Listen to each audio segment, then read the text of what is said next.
বুঝছো? আজকে আমাদের যেটা ক্লাস সেটা হচ্ছে ডিজিটালের ম্যাথ। এর আগে আমরা নাম্বারিং সিস্টেম কমপ্লিট করেছি। নাম্বারিং সিস্টেমে বাইনারি, ডেসিমাল, হেক্সাডেসিমাল, মাঝে একটা থেকে গেল অক্টাল। তার মানে বাইনারি, ডেসিমাল, অক্টাল, হেক্সাডেসিমাল। আজকে করছি digital math. Two types of gates here as basic gate and universal. এবার ধরো বেসিক গেটের মধ্যে কারা কারা পড়ে? Not get. নট গেট কি করে?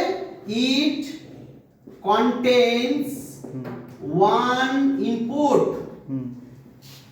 and one output। এইটা আমরা দেখলাম।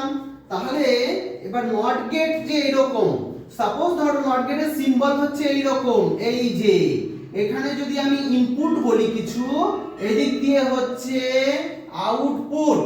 অর্থাৎ কি বোঝায় এখানে? আমরা নট গেট বলতে একটাই ইনপুট একটাই আউটপুট, এটাই আমরা বুঝলাম। তাহলে এর যদি আমরা ট্রুথ টেবিল নিই, ট্রুথ টেবিলে আমরা কি বুঝবো?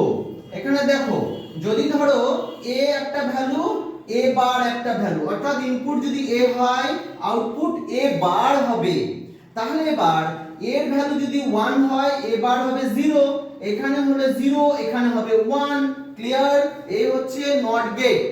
এবার যদি আমি বলা হয় অর গেট কি, তাহলে আমি বলবো মোর দ্যান ওয়ান ইনপুট, মানে একের অধিক ইনপুট হবে বাট আউটপুট একটাই হবে, বাট আউটপুট ইজ 1। তার মানে এখানে এটা কিরকম দেখতে, আর এটা কি ইন্ডিকেট করে? দেখো, ইট ইন্ডিকেটস ADDION অ্যাডিশন সিম্বল। এটা দেখতে এরকম A and B, এই যে এরকম কার্ভ লাইন, এই হলো output A plus B। Clear এটুকু?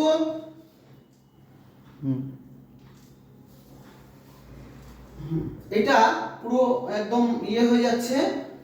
চলো সাদা। তাহলে আমরা এখানে নট গেট, অর গেট পুরোটাই আমরা দেখতে পেলাম। অর গেটের যদি এখন ট্রুথ টেবিলটা আমি বানাই তখন কি হবে? ঠিক আছে, আমি এটুকুটা মিটিয়ে দিচ্ছি।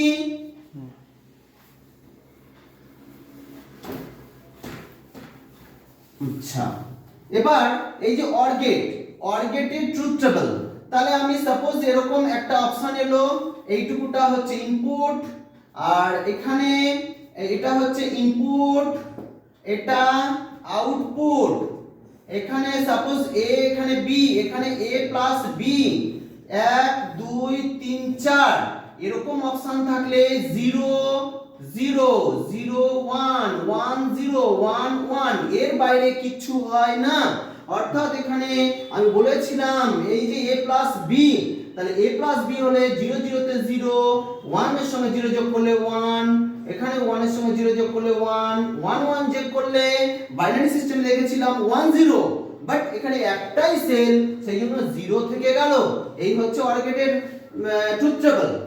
ঠিক আছে, আজকে এটুকুই। তোমরা যদি বুঝে থাকো এটুকুই দেখো, নেক্সট ডে আবার পরের ক্লাসটা করব।